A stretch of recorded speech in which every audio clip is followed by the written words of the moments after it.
नमस्कार विद्यार्थी मित्रांनो, स्वागत आहे तुमचं एऑन आय एस अकॅडमीमध्ये. आणि आज आपण MPSC करंट अफेअर्स सिरीजमधील 25 एप्रिलच्या करंट अफेअर्सचा व्हिडिओ पाहणार आहोत. चला तर मग तुमचा अमूल्य वेळ वाया न घालवता आपण डायरेक्टली न्यूज पाहायला सुरुवात करूया. सगळ्यात पहिली इम्पॉर्टंट न्यूज, राष्ट्रीय पंचायत राज दिन. आता हा कोणत्या दिवशी साजरा करण्यात येतो तर 24 एप्रिल. ओके. आणि आता ह्याच्या मागची जी काही बेसिक माहिती आहे जी आपल्याला परीक्षेला विचारतात ती आता आपण पाहूया. 24 एप्रिल हा राष्ट्रीय पंचायत राज दिन 2010 पासून साजरा केला जातोय. आणि देशामध्ये तुम्हाला माहीत आहे 73वी घटना दुरुस्ती, त्यानुसार काय झालं, पंचायत राज पद्धत लागू झाली. आता ही घटना दुरुस्ती जी आहे ती 1992ला पास झाली, पण ही घटना दुरुस्ती अंमलात आली 24 एप्रिल 1993 रोजी. काय लागू करण्यात आली त्या दिवशी. आता हे पहा, आपण 73व्या घटना दुरुस्तीबद्दल परीक्षाभिमुख महत्त्वाची माहिती पाहूया. तुमच्या समोर ही जी माहिती आहे यावरती 3 ते 4 प्रश्न ऑलरेडी MPSCच्या परीक्षेला येऊन गेलेले आहेत. आणि तुम्हाला माहीत आहे की MPSCमध्ये प्रश्न रिपीट होतात परीक्षेला. ओके. तर आता हे पहा, व्यवस्थित इकडे लक्ष द्या. आता हे पहा, या घटना दुरुस्तीने 11व्या अनुसूचीचा समावेश घटनेत केला. ओके. आणि या 11व्या अनुसूचीमध्ये किती विषय आहेत तर 29 विषय आहेत, हे लक्षात ठेवा. आणि आता पुढे पहा, या घटना दुरुस्तीने भाग 9 हा घटनेला जोडला, पार्ट 9. ओके. आणि या पार्ट 9मध्ये किती आर्टिकल्स आहेत तर 243 ते 243 ओ हे आर्टिकल पंचायत राज पद्धतीसाठी आहेत. ओके. आणि इतर परीक्षेसाठी महत्त्वाची माहिती पहा, केंद्रीय ग्रामविकास व पंचायती राज मंत्री कोण आहेत भारताचे, गिरिराज सिंह. आणि केंद्रीय पंचायती राज राज्यमंत्री कपिल पाटील. त्यानंतर महाराष्ट्राचे ग्रामविकास मंत्री हसन मुश्रीफ आहेत.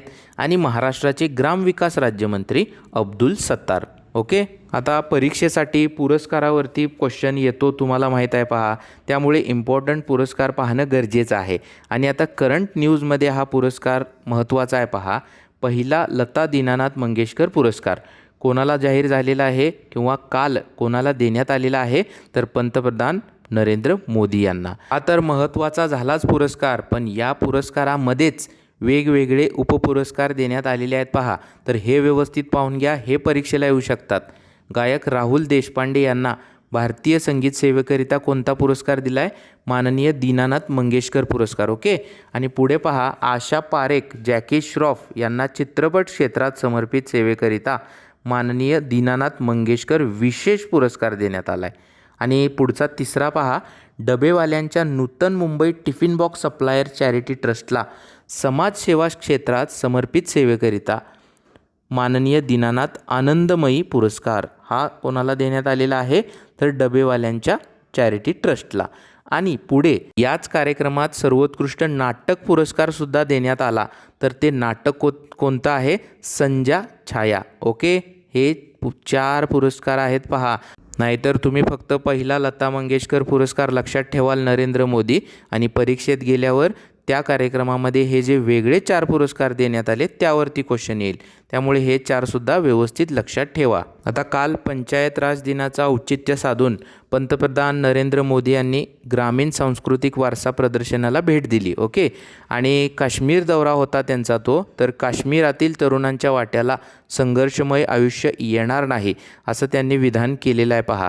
आणि काश्मीरमध्ये 20,000 कोटींच्या योजनाचे उद्घाटनसुद्धा केले. आता या योजना वेगवेगळ्या आहेत, पण इथे सगळ्यात एक्झामसाठी इम्पॉर्टंट माहिती या न्यूजमध्ये काय आहे पहा, पल्ली गावाला बहुमान मिळालेला आहे. सांबा जिल्ह्यातील पल्ली ग्रामपंचायतीने देशातील प्रथम 0 कार्बन डायऑक्साईड उत्सर्जन करणारी पहिली ग्रामपंचायत बनण्याचा बहुमान मिळवला. हे लक्षात ठेवा, हे एक्झामला येणारच. या ठिकाणी 500 किलोवॅट क्षमतेच्या सौर ऊर्जा निर्मिती केंद्राचे पंतप्रधानांनी उद्घाटन केले.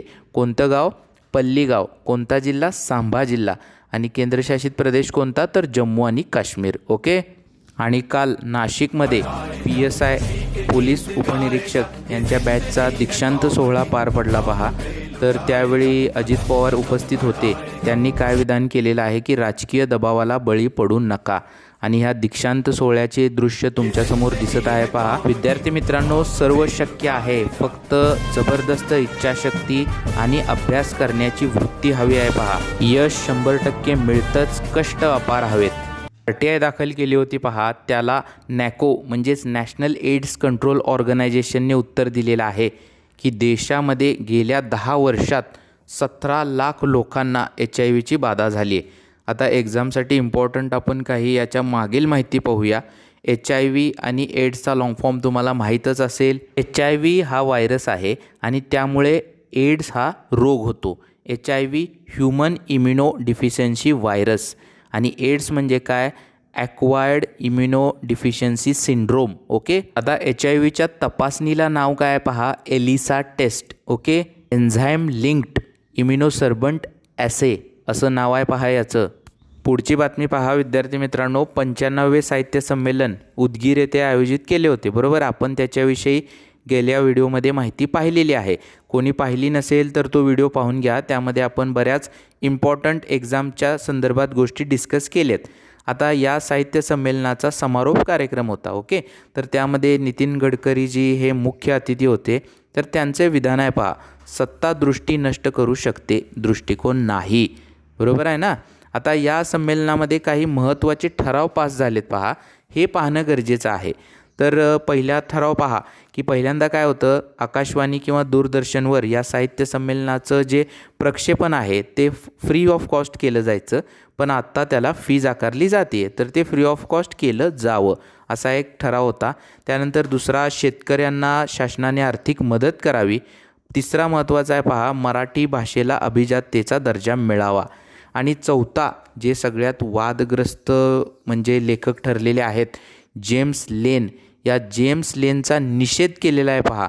कारण या जेम्स लेनने त्याच्या साहित्यामध्ये अतिशय विचित्र काही गोष्टी मांडल्या होत्या असं बऱ्याच साहित्यिकांचं म्हणणं आहे. ओके, त्यानंतर पुढे सांगितले पहा, हा एक मोठा मुद्दा आहे विद्यार्थी मित्रांनो, की मराठी शाळा बंद पडत आहेत आणि त्यामुळे शासनाने काही सीमा भागातील मराठी शाळांना आर्थिक मदत करावी.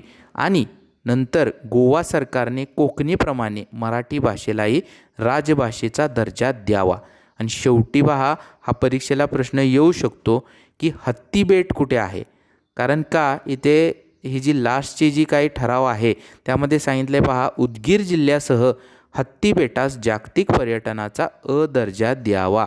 पुढची महत्त्वाची बातमी पहा, रोजगारासंदर्भात आहे आणि वाणिज्य आणि उद्योग मंत्रालयाने आकडेवारी दिलेली आहे आणि महाराष्ट्रासाठी सगळ्यात महत्त्वाचं आहे पहा. बातमी काय पहा, स्टार्टअप्सने दिले 7.07 लाख रोजगार आणि नोकऱ्या देण्यात महाराष्ट्र सर्वात पुढे. आता 7.7 लाख जणांना रोजगार दिलेला आहे गेल्या काही वर्षात. कोणी तर देशात सुरू असलेल्या स्टार्टअप्सने.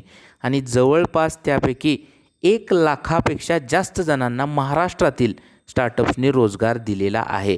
अतिशय मानाची गोष्ट आहे पहा महाराष्ट्रासाठी. रोजगार निर्मिती सगळ्या देशात कमी असली तरीसुद्धा महाराष्ट्रामध्ये जास्त रोजगार या स्टार्टअप्सने दिलेले आहेत. आता स्टार्टअप्सबद्दल तुम्हाला काही वेगळं सांगायला नको. ओके, चला पुढची बातमी पाहूया आता आपण. आता पुढची बातमी पहा, अमित शहा यांनी महाकवी भारतीयार संग्रहालयाला भेट दिली. आता तुम्ही म्हणणार यात काय न्यूज आहे, तर एक्झामला कशा प्रकारे प्रश्न येऊ शकतो यामध्ये. आता हे पहा, महाकवी भारतीयार कोण होते किंवा कोणत्या भाषेसाठी ते जास्त मानले जायचे, तर तमिळ भाषा त्यांना प्रिय होती. तसं पाहायला गेलं तर ते 3 गैर भारतीय परदेशी भाषांसह 14 भाषांमध्ये पारंगत होते, पण त्यांची आवडती भाषा तमिळ होती. आता ते कोठे राहत होते पहा, ते पुद्दुचेरीमध्ये राहत होते.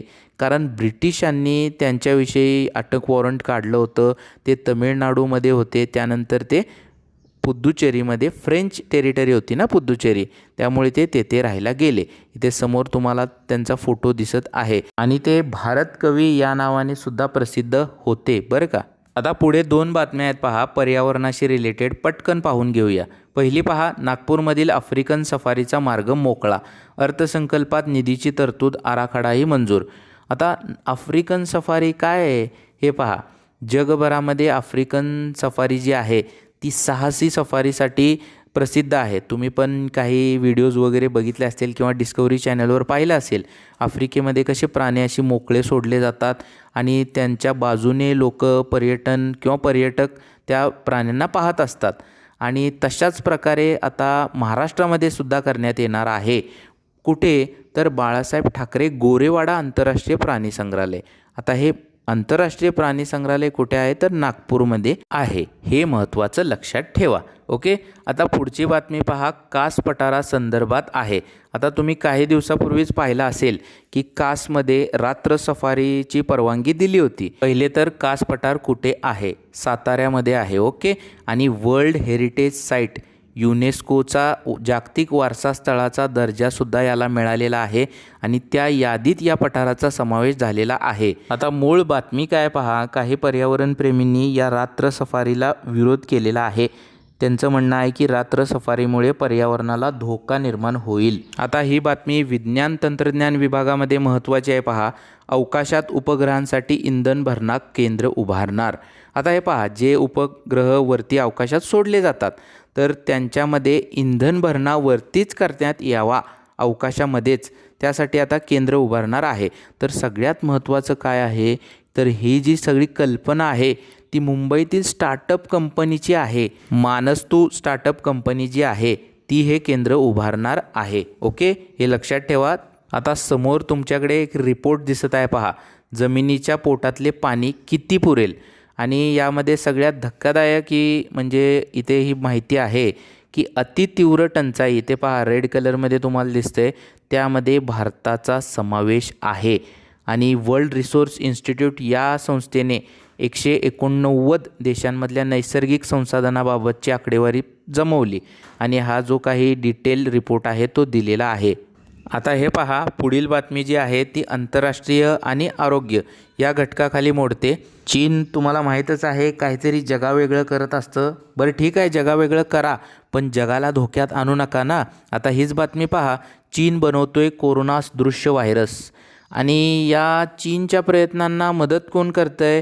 ज्याला स्वतःच्या देशामध्ये स्वतःची परिस्थिती हाताळता येईना, स्वतःला तिथे लोकांना त्यांच्या नागरिकांना खायला नाही आहे आणि चीनला मदत करत आहे हा देश पाकिस्तान. आणि हे सगळे जे प्रयोग आहेत ते पाकिस्तानमध्ये सुरू आहेत. आंतरराष्ट्रीय समुदायाने चीनच्या या प्रयत्नांना खीळ न घातल्यास हा प्रयोग घातक ठरू शकतो असा इशाराही दिलेला आहे. आणि सिंगापूर विद्यापीठाचे डॉक्टर क्लार्क जे आहेत त्यांनी असं विधानसुद्धा केलेलं आहे. पहा, कोरोना दृश्य विषाणू प्रयोगशाळेत तयार करण्याच्या चीनच्या प्रयत्नांना पायबंद घालणे गरजेचे आहे. आणि सगळ्यात महत्त्वाचा आग्रह डॉक्टर क्लार्क यांनी धरलेला आहे. पहा की या चीनला साथ देणारा हा जो पाकिस्तान आहे याला जागतिक स्तरावर पहिले एकटं पाडलं पाहिजे. हे पहा, महत्त्वाची बातमी आहे. मन की बातमध्ये नरेंद्र मोदींनी विधान केले, देशात रोज 20,000 कोटींचे डिजिटल व्यवहार. आता डिजिटल व्यवहार म्हटल्यानंतर पहिल्यांदा यू पी आयचा लॉंग फॉर्म काय बरं? Unified payment interface. ओके. आता हे सगळं डिजिटल पेमेंट कोणाद्वारे शक्य होतं आहे भारतामध्ये तर NPCI, national payments corporation of India. हे लक्षात ठेवा, NPCI आणि UPIचा लॉंग फॉर्म. जसे नीती आयोगचा लॉंग फॉर्म विचारला एक्झामला तसे हे सुद्धा येऊ शकतात. आणि नरेंद्र मोदींनी हे सुद्धा विधान केलेलं आहे. पहा, यामुळे काय झालेलं आहे, खूपसे फिनटेक स्टार्टअपसुद्धा उदयास येत आहेत. तर फिनटेक या शब्दाचा अर्थ काय पहा, फिनटेक हा शब्द फायनान्स आणि टेक्नॉलॉजी या दोन शब्दांच्या मिश्रणातून तयार झालेला आहे. आणि फिनटेक कंपन्या तंत्रज्ञानाचा अधिकाधिक वापर करून वित्तीय क्षेत्राशी संबंधित कार्य करत असतात. हे लक्षात ठेवा. पुढील बातमी पहा, विज्ञान तंत्रज्ञान क्षेत्राशी संबंधित आहे. कर्करोगावरील संशोधनासाठी पुण्यात प्रयोगशाळा उभारण्यात येत आहे. पहा, 2 दिवसापूर्वीच्याच व्हिडिओमध्ये आपण चर्चा केली होती की आरोग्य विज्ञान विद्यापीठ नाशिक आणि भारतीय औषध संशोधन संस्थेचा एक करार झालेला आहे. आणि आता त्या कराराद्वारे हे कर्करोगावरील संशोधनासाठी प्रयोगशाळा पुण्यात स्थापन करण्यात येणार आहे. याचा हेतू काय आहे पहा की सामान्य नागरिकांना कर्करोगावरील ज्या चाचण्या आहेत त्या रास्त दरामध्ये उपलब्ध व्हाव्यात, यासाठी हे संशोधन होत आहे.